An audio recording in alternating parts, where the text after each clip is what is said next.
മലയോര ഹൈവേയിലെ ചെറുപുഴയിൽ വാഹനാപകടത്തിൽ ദമ്പതികൾക്ക് പരിക്കേറ്റു. ചെറുപുഴ സെൻറ് ജോസഫ് സ്കൂളിന് സമീപമാണ് അപകടം നടന്നത്. കാറ് ബൈക്കുമായി കൂട്ടിയിടിച്ചാണ് അപകടമുണ്ടായത്. കല്ലങ്കോട് പെയിൻറ്റിംഗ് തൊഴിലാളിയായ സുനിൽ, ഭാര്യ ജിജി എന്നിവർക്കാണ് പരിക്കേറ്റ ഇവരെ പെരിയാരത്തെ കണ്ണൂർ മെഡിക്കൽ കോളേജിൽ പ്രവേശിപ്പിച്ചു. മഞ്ഞക്കാട് ഭാഗത്ത് വരികയായിരുന്ന ബൈക്ക് ചെറുപുഴയിലെത്തിയപ്പോൾ പള്ളിയിൽ നിന്ന് ഇറങ്ങി വന്ന കാറിൻ്റെ ഫ്രണ്ടിലിടിച്ചാണ് അപകടം നടന്നത്.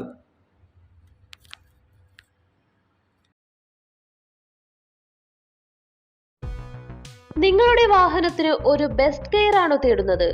Wheel alignments, balancing, tyre and puncture service, nitrogen air, car wash and undercoating, used and resoled ടയറുകൾ, ആധുനിക അലൈൻമെന്റ് സൗകര്യം, വീൽ കപ്പുകൾ എന്നിവ ലഭ്യമാണ്.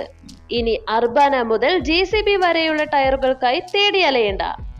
മലയോര മേഖലയിലെ ഏക കമ്പനി ഡീലർഷിപ്പുള്ള സ്ഥാപനം saint Mary's tyres and service centre. സുരക്ഷിതമായ ഒരു യാത്രയ്ക്ക് നിങ്ങളുടെ വിശ്വസ്ത പങ്കാളി. പുതിയ പാലത്തിന് സമീപം, ചെറുപുഴ.